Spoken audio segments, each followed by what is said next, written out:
Ayan guys, nagtry ang aking tito ng malunggay pandesal with cheese. Ay, hindi makapag-intay si Sophia. Hawakan mo. Ang kulit. Ito guys.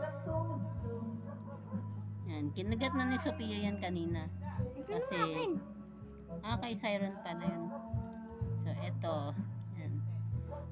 Nagtry yung tito ko magluto ng pandesal.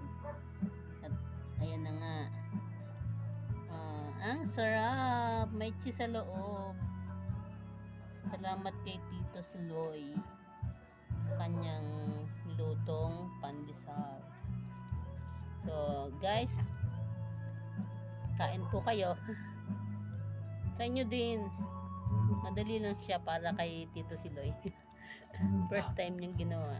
Salamat guys. Bye-bye. Oh, wala naman.